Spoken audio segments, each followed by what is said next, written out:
Karoline Leavitt stared out the window of her small quarters aboard the massive space station. The view never got old.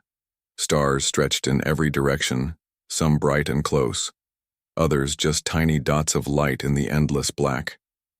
Below her, the planet Kepler 442b spun slowly, its blue and green surface looking almost like Earth from this distance. She turned away from the window and checked her appearance in the mirror one more time. Her uniform was perfect, navy blue with the Earth Alliance symbol on her chest. At 28, she was the youngest person ever chosen to speak for humanity at the Galactic Council. Some people back on Earth thought she was too young. Others said she was too inexperienced. Karoline knew they might be right, but she was here now and she had a job to do. The communication device on her desk buzzed. "Commander Leavitt, you have 30 minutes before the broadcast begins," came the voice of her assistant, Lieutenant Dan Cooper. "Thank you, Dan. I will be there in 15 minutes. Karoline picked up her data tablet and walked to the door. The hallway outside her quarters was busy with aliens from dozens of different worlds. She passed a group of tall, thin beings with silver skin who spoke in musical tones. Next to them, 3 creatures that looked like walking trees discussed something in deep, rumbling voices. A small robot rolled past, followed by its owner, a blue-skinned humanoid with 4 arms. This was normal life on the station. Hundreds of different species lived and worked together here. But Karoline knew that not everyone was happy about humans joining this community. Today's debate would decide if humanity got to be part of this amazing galaxy as equals, or if they would remain on the outside looking in. She entered the transport tube and said, "Council Chamber 7. The tube shot forward through the station, at high speed. Karoline felt her stomach drop as they moved, but she was used to it now. She had been living on the station for 3 months, preparing for this moment. The tube stopped and the door opened. Karoline stepped out into a large waiting area. Other beings sat in chairs or stood in groups, talking quietly. She recognized some of them as reporters from different news networks across the galaxy. Today's debate would be seen by billions of viewers on thousands of worlds. Commander Leavitt. The voice belonged to Admiral Bill Maher of the Centauri Defense Force. He was a large man with gray hair and cold blue eyes. His uniform was covered with medals and ribbons from his long military career. Maher had spent the last 10 years arguing against letting humans join the Galactic Council as full members. "Admiral Maher," Karoline said politely. "I hope you are ready for today. The council members have some tough questions about your species." His smile was not friendly. "I am ready," Karoline replied. She had studied everything about Maher. He was smart and experienced, but he was also proud and sometimes let his emotions control him. Karoline planned to use that against him. Maher walked closer. "You know, Commander, I have nothing personal against humans. But facts are facts. Your people are violent. You fight wars over small pieces of land. You destroy your own planet. You barely have space travel, and already you want to sit at the same table as species that have been exploring the stars for thousands of years. We will see what the Council thinks about that," Karoline said calmly. An alien being approached them. It was tall and thin with purple skin and large black eyes. "The Council is ready for you," it said in perfect English. "Please follow me." Karoline and Admiral Maher walked behind the alien through 2 large doors into the Council chamber. The room was enormous, with seats rising up in circles like an ancient theater. Hundreds of beings from dozens of different species sat in those seats. At the center of the room was a small platform with 2 podiums. Karoline looked up at the viewing galleries. They were packed with more aliens, all here to watch the debate. She knew that cameras were recording everything, sending the signal to worlds across the galaxy. This was the biggest audience she had ever faced. The alien guide led them to the platform. "Commander Leavitt, you will use the podium on the left. Admiral Maher, the podium on the right. You will each have opening statements of 10 minutes. Then the council members may ask questions. The debate will last 2 hours." Karoline walked to her podium and set down her data tablet. She looked out at the council members. In the front row sat the most important leaders in the galaxy. There was High Chancellor Vex of the Draknari Empire, his reptilian face showing no emotion. Next to him sat Prime Crystal Keth of the Vorthak Collective, a being made of living crystal that glowed with inner light. And floating above them was Luminal Entity 9, a creature of pure energy that spoke through a translation device. These beings controlled the fate of entire star systems. Today they would decide the fate of humanity. A deep voice filled the chamber. The Galactic Council debate on human membership application 7749 will now begin. Admiral William Maher of the Centauri. Defense Force will present the opposition position. Maher stepped up to his podium. He looked confident and relaxed. Honored council members, viewers across the galaxy, I stand before you today not as an enemy of humanity, but as a protector of galactic peace and stability.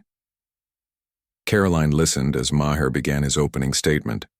He spoke about human wars, human violence, and human unpredictability. He showed holographic images of battles from Earth's history. He talked about the recent incident where human colonists had fought off pirate attacks using weapons they built themselves. These are not the actions of a peaceful species, Maher said. These are the actions of a species that solves problems with violence first and asks questions later. The council members listened quietly. Some nodded in agreement. Others showed no expression at all. Karoline felt her heart beating faster, but her face remained calm. She had expected this. Maher was using the same arguments he always used, but Karoline had prepared for this moment for months. She had facts and evidence that would surprise everyone in this chamber. When Maher finished his opening statement, the deep voice announced, Commander Karoline Leavitt of the Earth Alliance will now present the supporting position. Karoline stepped forward to her podium. The chamber fell silent. Billions of beings across the galaxy waited to hear what she had to say. She looked up at the council members, then at Admiral Maher, then at the cameras that would carry her words to the stars. Honored council members, she began, today you will learn the truth about humanity. Karoline looked out at the hundreds of alien faces staring at her. The silence in the chamber was complete. She could feel the weight of their expectations, their doubts, their curiosity about what this young human would say. Today, you will learn the truth about humanity, she repeated, her voice carrying clearly through the chamber. But first, let me respond to Admiral Maher's concerns. She touched her data tablet and a holographic display appeared above the platform. It showed Earth as seen from space, blue and green and beautiful. Admiral Maher is correct about one thing. Humans have fought wars. We have made mistakes. We have hurt each other and damaged our world. Karoline paused, letting her words sink. But that is not the whole story. Admiral Maher shifted at his podium. He had expected her to defend human history, to make excuses. Instead, she was agreeing with him. This was not what he had planned for. The Admiral spoke about human violence, Karoline continued. He showed you images of our wars and conflicts, but he did not tell you why we fought those wars. The holographic display changed. Now it showed scenes from throughout human history. Soldiers helping wounded enemies. Doctors treating anyone who needed care, regardless of which side they fought for. People sharing food with strangers during times of disaster. Humans fight, yes, but we fight to protect those who cannot protect themselves. We fight to stop bullies and tyrants. We fight because sometimes fighting is the only way to save innocent lives. High Chancellor Vex leaned forward in his seat. His reptilian eyes studied Karoline carefully. As leader of the Draknari Empire, he understood the need for strength, but he also understood the difference between necessary violence and senseless aggression. Karoline touched her tablet again. The display showed more recent images. Human ships in space, human colonies on distant worlds, human explorers working alongside aliens from other species. Admiral Maher mentioned the incident with human colonists defending themselves against pirates. He called this evidence of human violence. I call it evidence of human courage. She looked directly at Maher. Those colonists were not soldiers, Admiral. They were farmers and teachers and shopkeepers. When pirates attacked their homes, when pirates threatened their families, they did not run away. They did not surrender. They stood and fought with whatever tools they could find. They protected their children and their neighbors. Is this not What any parent would do? Is this not what any decent being would do? Murmurs began to spread through the chamber. Some council members were nodding. Others looked thoughtful. Karoline could see that her words were having an effect. Admiral Maher stepped forward. Commander Leavitt speaks of protection and courage, but she ignores the bigger picture. Humans are unpredictable. They act on emotion rather than logic. They make decisions based on feelings instead of facts. He activated his own holographic display. It showed data charts and statistics about human behavior, crime rates, and conflict patterns. Look at these numbers, Maher said. Humans commit more violent crimes per capita than any other species applying for council membership. They have higher rates of aggression, higher rates of risk-taking behavior, higher rates of what they call heroism, but what we might call reckless endangerment. Prime crystal Keth pulsed with bright light, a sign of interest among the Vorthak. The crystalline, being spoke through a translation device.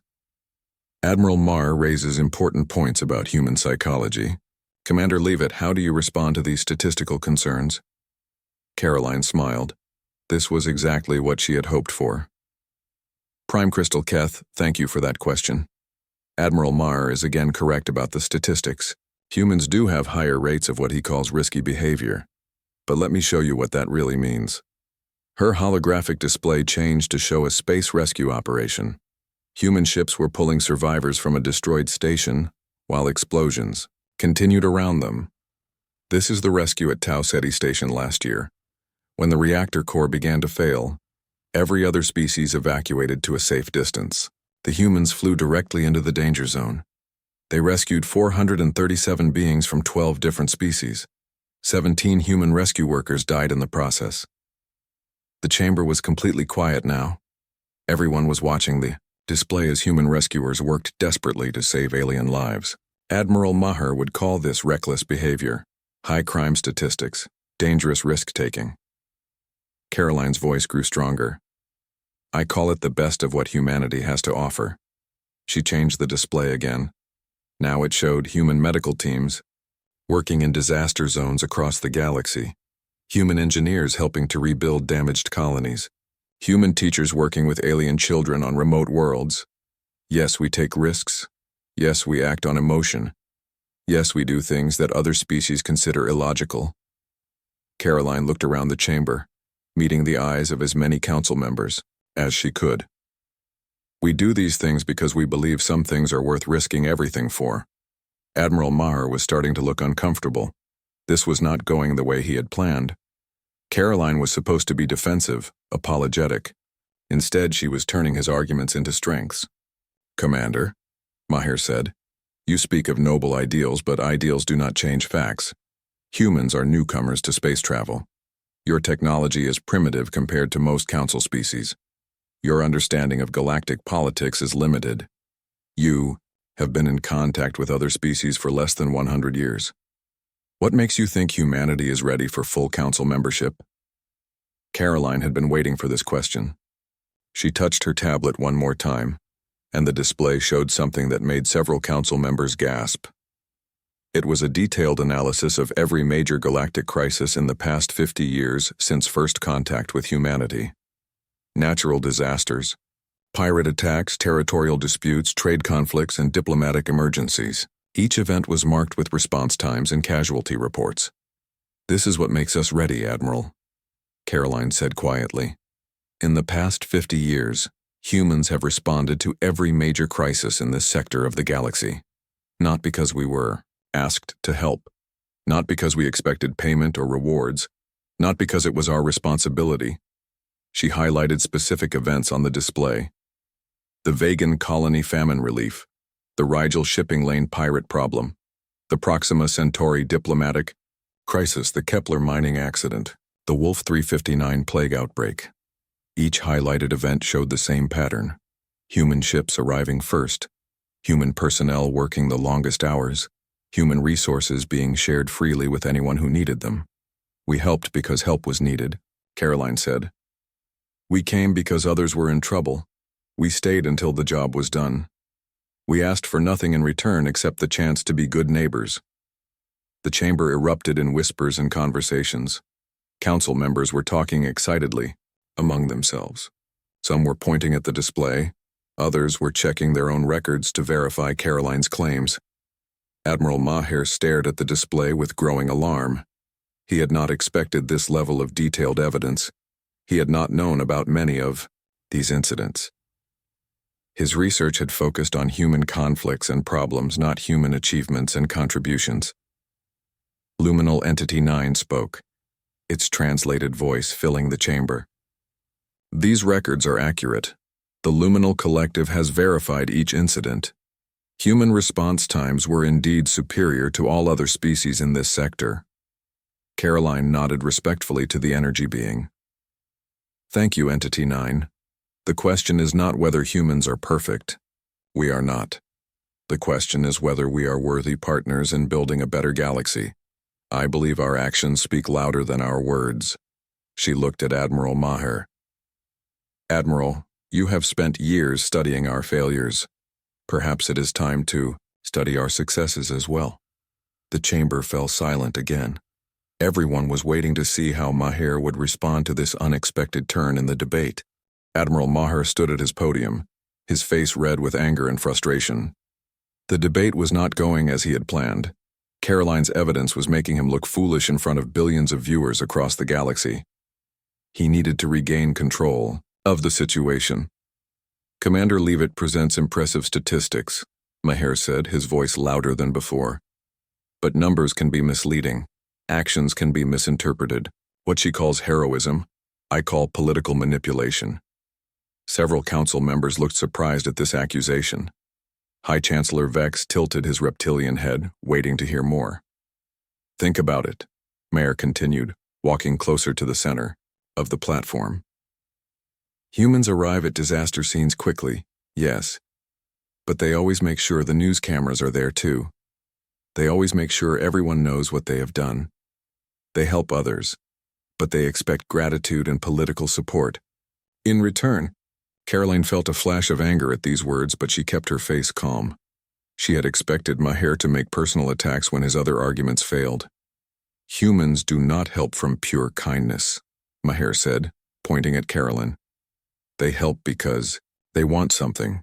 They want allies, they want trading partners, they want political power. Every rescue mission is really a diplomatic mission. Every aid package comes with strings attached. Prime Crystal Keth pulsed with dim light, showing uncertainty. Some of the other council members were nodding slowly. Maher's words were having an effect. Consider the recent crisis at Proxima Station, Maher continued. When the station's reactor began to fail, human ships arrived first, yes. They rescued many beings, yes. But they also made sure to document everything. They recorded every life saved, every risk taken, every sacrifice made. They turned a tragedy into a propaganda victory. Karoline's hands tightened on her data tablet. Maher was twisting the truth, making human compassion sound like cold calculation. But she waited. She let him keep talking. And now, Maher said, his voice rising with confidence, they use these engineered situations to demand full membership in the Galactic Council. They say, look how much we have helped you, now you owe us. This is not partnership. This is manipulation. The chamber was very quiet. Some council members were looking at Karoline with new suspicion. Had they been fooled by human tricks? Were humans really as calculating as Maher suggested? Karoline stepped forward to her podium. Admiral Maher makes serious accusations. He suggests that human rescue efforts were planned for political gain.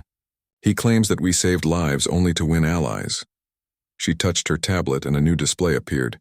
It showed a single name and photo. Captain Jake Morrison, a middle-aged man with brown hair and tired eyes. I would like Admiral Maher to explain his theory to Captain Morrison, Karoline said quietly. Captain Morrison led the rescue mission at Proxima Station that the Admiral just mentioned. The display changed to show live footage from inside a human ship. Captain Morrison was sitting in what looked like a small cabin. His left arm was in a cast, and burn scars covered the right side of his face. Captain Morrison, Karoline said, can you hear us?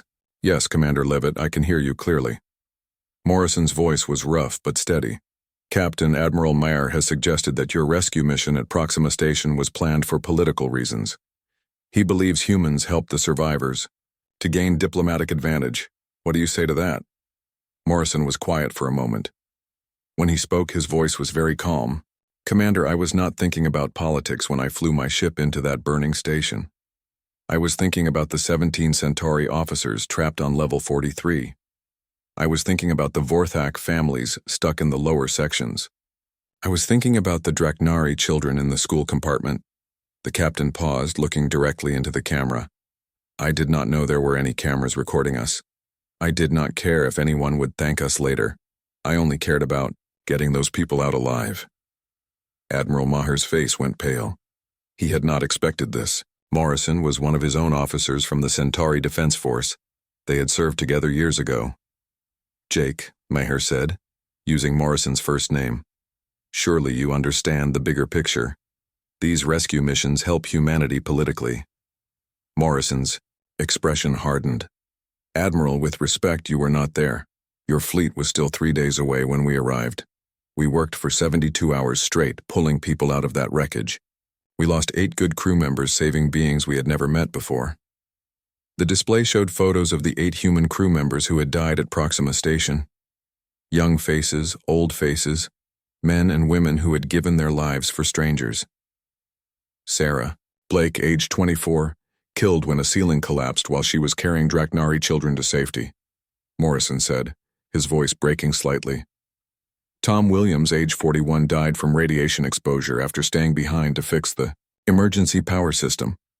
Maria Santos, age 36, lost in an explosion while trying to reach trapped survivors. Morrison looked directly at Admiral Maher through the communication link. Bill, these people did not die for politics. They died because they believed every life in that station was worth saving. The chamber was completely silent. Even the reporters in the viewing galleries had stopped talking. The weight of Morrison's words filled the room. Karoline touched her tablet again. The display now showed security footage from inside Proxima Station during the disaster. The images were grainy and dark, but clear enough to see what had happened. Human rescue workers moved through smoke-filled corridors, carrying injured aliens to safety. They shared their own oxygen masks with beings who could not breathe the emergency atmosphere. They used their own bodies to shield alien children from falling debris. This footage was recorded by the station's automatic security system, Karoline said. No human knew it existed until after the rescue was complete. There were no news cameras, no publicity, no political gain. The footage showed Captain Morrison himself, younger and uninjured, lifting a heavy piece of metal off a trapped Centauri officer. The officer was wearing Admiral Maher's uniform colors. Admiral? Karoline said softly. The Centauri officer Captain Morrison saved in that footage is Lieutenant Commander Alex Chen, your nephew. Did you know that? Admiral Maher's hands shook as he gripped his podium. He stared at the display showing Morrison pulling his nephew from the wreckage. He had known Alex was at Proxima Station during the disaster. He had known Alex was rescued by humans, but he had never seen the footage before. Jake risked his life to save my family, Maher whispered, his voice barely audible. Yes, Karoline said. And he did it without thinking about politics or gain, or advantage. He did it because it was the right thing to do. The display changed one more time, showing the full casualty report from Proxima Station. Before the human rescue ships arrived, 17 beings had died and over 200 were missing. After the rescue was complete, no additional lives were lost. 437 beings from 12 different species went home to their families because humans risked everything to save them, Karoline said. 8 humans died making that possible. This is what Admiral Maher calls political manipulation. Captain Morrison spoke again from the communication link. Commander Leavitt, if I may add something? Of course, Captain. We did not keep records of our rescue work to impress anyone. We kept records to honor our dead crew members. We wanted their families to know that their sacrifice meant something. We wanted their children to know that their parents died saving others. Morrison looked directly at Admiral Maher again. Bill, you taught me to be a soldier 20 years ago. You taught me that a soldier's duty is to protect those who cannot protect themselves. That is what we did at Proxima Station. That is what humans do everywhere we go. Admiral Maher closed his eyes. His political career, his arguments against humanity, his years of speeches about human danger and aggression, all of it was crumbling around him. The evidence was too clear. The truth was too obvious. High Chancellor Vex stood up in his seat. Admiral Maher, do you wish to respond to this testimony? Maher opened his eyes and looked around the chamber. Hundreds of alien faces stared at him, waiting for his answer. He looked at Karoline, who watched him with calm, patient eyes. He looked at the display still showing his nephew being pulled from the wreckage by human hands. Maher began, then stopped. He had no words left, no arguments left, no way to deny what everyone had just seen and heard. Admiral Maher stood at his podium, his face white and his hands shaking. The testimony from Captain Morrison had hit him like a physical blow. He could feel the eyes of the entire galaxy watching him, waiting for his response. But what could he say? How could he argue against the truth? Karoline watched him carefully. She could have stopped here. She could have let Maher's silence speak for itself, but she had more evidence to present, evidence that would end this debate once and for all. Admiral Maher, she said gently, I understand this is difficult for you. Learning that your nephew was saved by the same humans you have spent years opposing must be shocking. Maher looked up at her, his eyes filled with confusion and pain. But there is more you need to know, Karoline continued. There is more the entire council needs to know about human involvement in galactic affairs. She touched her tablet, and a new display appeared above the platform. This one was different from the others. It was larger, more detailed, and filled with data that made several council members gasp in surprise. What you are seeing now is a complete analysis of every major conflict in this sector of the galaxy over the past 50 years, Karoline said. Every war, every territorial dispute, every act of aggression between species. The display showed dozens of star systems, with lines connecting them to show trade routes, alliances, and conflict zones. Red markers indicated battles and invasions. Yellow markers showed diplomatic crises. Green markers showed peaceful resolutions. This data was compiled by the Neutral Observer Network, an independent organization that monitors galactic conflicts, Karoline explained. They have no connection to humanity or any other species. Their job is simply to record what happens. High Chancellor Vex leaned forward, studying the display intently. As leader of the Draknari Empire, he was involved in many of these conflicts, but he had never seen them all laid out together like this. The pattern is clear, Karoline said, highlighting specific events on the display. In every single conflict involving humans, we were either defending ourselves against attack or protecting smaller civilizations from larger aggressors. She pointed to a cluster of red markers near the edge of the display. The Battle of Ross, 128. Draknari raiders attacked the peaceful Ilari colonies. The Ilari had no military, no way to defend themselves. Human patrol ships were the closest military units. The display zoomed in on the Ross 128 system, showing the positions of all ships during the battle. 3 small human patrol vessels had positioned themselves between a dozen Draknari raiders and the defenseless Ilari colony world. Admiral Maher, Karoline said, your own military records will confirm these details. The human ships were outnumbered, 4-1. They were outgunned and had no hope of victory in a direct fight, but they did not retreat. Admiral Maher nodded slowly. He knew about Ross 128. It was taught in military academies as an example of foolish bravery. The human ship sent a message to the Draknari fleet, Karoline continued. They said, you will not pass. These people are under our protection. Then they opened fire. The display showed the battle in detail. The 3 human ships fought desperately, using hit-and-run tactics and sacrifice plays to hold off the larger Draknari force. 2 of the human ships were destroyed, but they bought enough time for Galactic Council forces to arrive.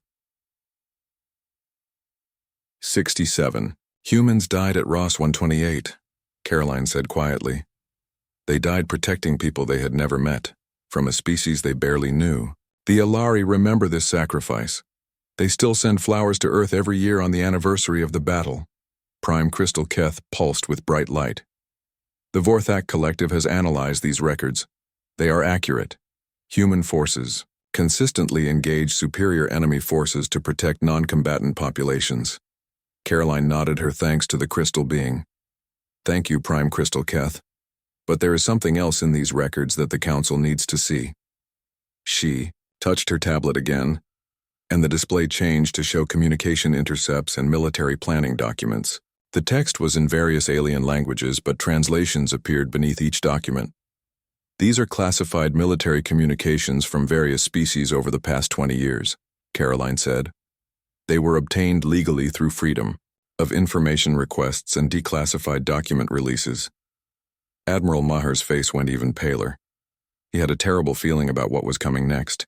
This first document is from a Centauri Defense Force planning meeting 3 years ago, Karoline said, highlighting text on the display. The subject was the Rigel pirate crisis. She read aloud from the document. Recommend deploying human forces as first-wave assault troops. Their tendency toward reckless heroism makes them ideal for high-casualty operations. Centauri forces can mop up after humans absorb initial losses. Shocked murmurs filled the chamber. Council members turned to stare at Admiral Maher, who was the senior Centauri representative. This next document is from a Draknari military planning session, Karoline continued, showing another highlighted text. Subject: border dispute with vegan colonies. She read, human forces can be convinced to intervene if we frame the conflict as protecting innocent civilians. Let humans take casualties establishing beachhead, then Draknari forces advance to claim territory. High Chancellor Vex stood up angrily. These documents are classified Draknari military communications. How did humans obtain them? They were released by your own government as part of a corruption investigation last year, Karoline replied calmly. The investigation found that several Draknari generals were using human forces as expendable troops while claiming credit for victories. She showed more documents, each one worse than the last. Military leaders from multiple species had made similar plans. They all shared the same strategy. Let humans take the dangerous missions, absorb the heavy casualties, and do the dying, while other species claimed the victories and political benefits. The most disturbing document comes from Admiral Maher's own office, Karoline said, her voice growing harder. A new document appeared on the display. It was marked with Admiral Maher's personal seal and signature. This is a recommendation from Admiral Maher to the Centauri High Command, Karoline read. Subject: human military utilization strategy. The text was damning. Human forces demonstrate excessive willingness to sacrifice themselves for non-human populations. Recommend exploiting this psychological weakness by deploying human units in high-risk scenarios where Centauri casualties would be politically unacceptable. Human losses can be presented as heroic sacrifice while achieving strategic objectives with minimal Centauri risk. The chamber erupted in angry voices. Council members shouted questions at Admiral Maher. Reporters in the viewing galleries were frantically taking notes. The news networks were broadcasting live reactions from across the galaxy. Order! Order! High Chancellor Vex's voice boomed through the chamber. Admiral Maher, these documents bear your signature. Do you deny writing this recommendation? Admiral Maher looked around the chamber desperately. Every face was staring at him with anger or disgust. He had been exposed not just as wrong about humans, but as someone who had deliberately used human courage and sacrifice for his own military advantage. He began, then stopped. There was no point in denying it. The documents were real. His signature was real. His shame was real. Admiral, Karoline said, her voice cutting through the noise, you have spent years arguing that humans are too dangerous for council membership. But these documents show that you and others have been deliberately sending humans into the most dangerous situations because you knew they would go. She walked closer to his podium. You knew humans would risk everything to save innocent lives. You knew humans would die before abandoning their duty. You knew humans would sacrifice themselves for beings they had never met. And you used that knowledge to get them killed. The chamber fell silent again. The weight of Karoline's words hung in the air like smoke. The question before this council is not whether humans are too violent for membership, Karoline said, turning to address the council members directly. The question is whether this galaxy is worthy of human sacrifice. Admiral Maher closed his eyes and lowered his head. 20 years of military service, decades of political influence, a lifetime of respect and authority, all of it was gone. Destroyed by the truth of his own words written in his own hand. Luminal Entity 9 spoke, its translated voice filling the silent chamber. The evidence presented today reveals systematic exploitation of human military forces by multiple species. This conduct violates 17 articles of the Galactic Military Code. Prime Crystal Keth pulsed with angry red light. The Vorthak Collective demands a full investigation into these practices. Using another species as expendable troops is considered a war crime under galactic law. High Chancellor Vex stood again, his reptilian face showing rare emotion. The Draknari Empire will cooperate fully with any investigation. Those responsible for these decisions will face justice. Karoline looked around the chamber at the faces of the beings who would decide humanity's future. The anger in their eyes was not directed at humans anymore. It was directed at those who had used and betrayed human trust. Council members, she said, humanity asks for membership not because we demand it, but because we have earned it. Admiral Maher stood at his podium with his head down, unable to look at anyone in the chamber.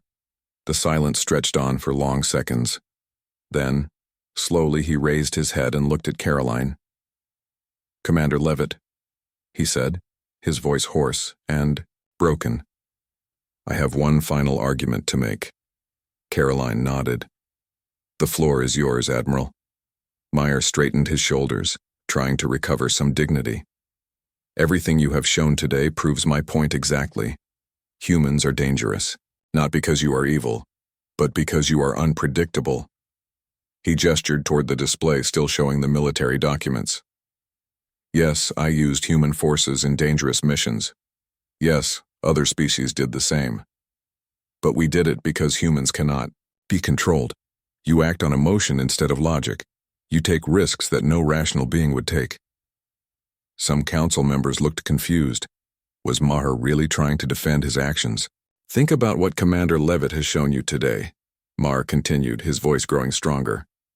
"Humans who fly into burning stations to save strangers. Humans who fight impossible battles to protect people they barely know. Humans who sacrifice their lives for beings from species they met only days before." He looked around the chamber. "This is not normal behavior. This is not rational behavior. How can you trust beings who make decisions based on feelings instead of facts?" Karoline watched him carefully. This was Maher's last desperate attempt to save his argument. He was trying to turn human compassion into a weakness, human heroism into a flaw. "Admiral Maher," she said quietly, "are you suggesting that saving lives is irrational?" "I am suggesting that risking everything for strangers is unpredictable," Maher replied. "How can this council make treaties with beings who might ignore their own interests to help others? How can we make military alliances with people who will sacrifice themselves for enemies?" He was gaining confidence now, thinking he had found a way to win.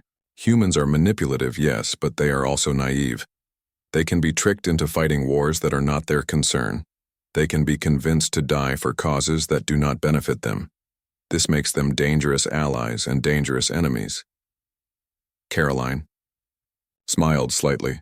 Maher had just made his biggest mistake. "Admiral, you have convinced me," she said. "You are absolutely right about humans being unpredictable." Maher looked surprised. The council members looked confused. Was Karoline agreeing with him? "We are unpredictable," Karoline continued. "We do act on emotion. We do take risks that other species consider illogical. And you know what? I am proud of that." She touched her tablet and the display changed completely.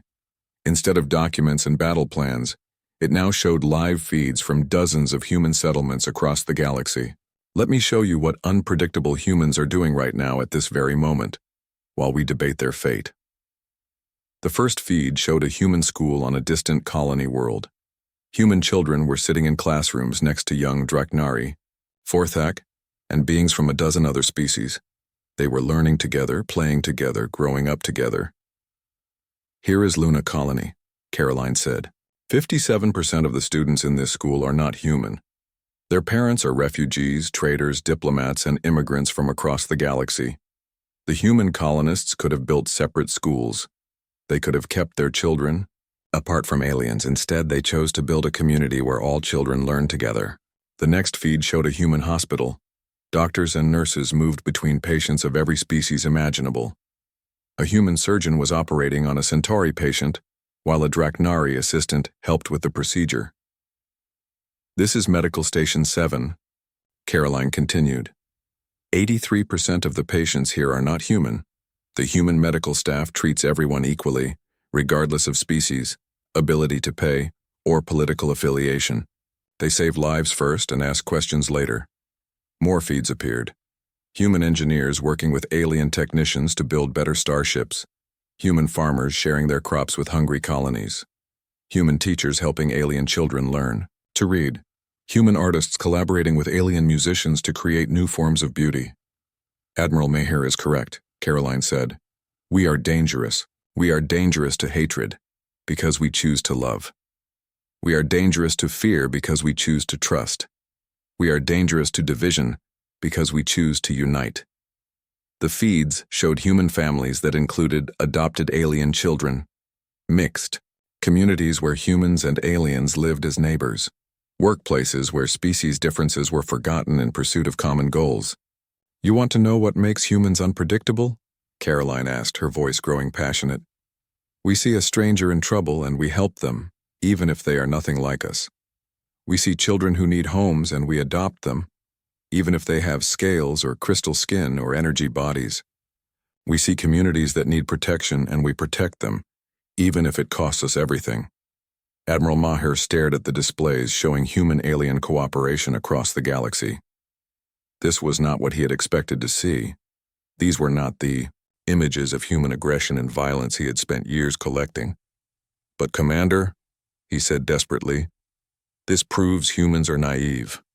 You trust too easily. You help too freely. Other species will take advantage of this weakness." Karoline looked at him with something like pity in her eyes. "Admiral, some species already have taken advantage of human trust. You proved that yourself with your own documents. But do you know what happened after each betrayal?" She touched her tablet again. The display showed the aftermath of several battles where human forces had been used as expendable troops. But instead of showing human anger or desire for revenge, it showed something else entirely. After the Rigel incident where Centauri forces used humans as cannon fodder, human medical teams treated wounded Centauri soldiers alongside their own, Karoline said. After the Vegan border dispute, where Draknari generals sacrificed human lives for territorial gain, human rescue ships saved Draknari civilians from a natural disaster the very next month. The display showed human hands bandaging alien wounds, human ships carrying alien refugees to safety, human workers rebuilding alien cities damaged by war. This is what you call naive, Admiral. This is what you call weakness. Humans who continue to help even after being betrayed. Humans who continue to trust even after being used. Humans who continue to love even after being hurt. The chamber was completely silent now. Every being present was staring at the displays showing human compassion in action. You ask how this council can trust beings who act on emotion instead of logic, Karoline said, her voice carrying to every corner of the chamber. I ask how this council can afford not to trust beings who choose love over fear, hope over despair, and unity over division. She walked to the center of the platform, addressing the council members directly. You have seen the evidence of human sacrifice. You have seen the proof of human courage. You have seen the reality of human compassion. But most importantly, you have seen what happens when humans are given the chance to be part of something greater than themselves. The displays showed one final image, a massive construction project in deep space. Thousands of beings from dozens of species were working together to build what looked like a new space station. This is the New Harmony Project, Karoline explained. A joint effort between humans and 47 other species to build a research station dedicated to finding cures for diseases that affect all sentient life.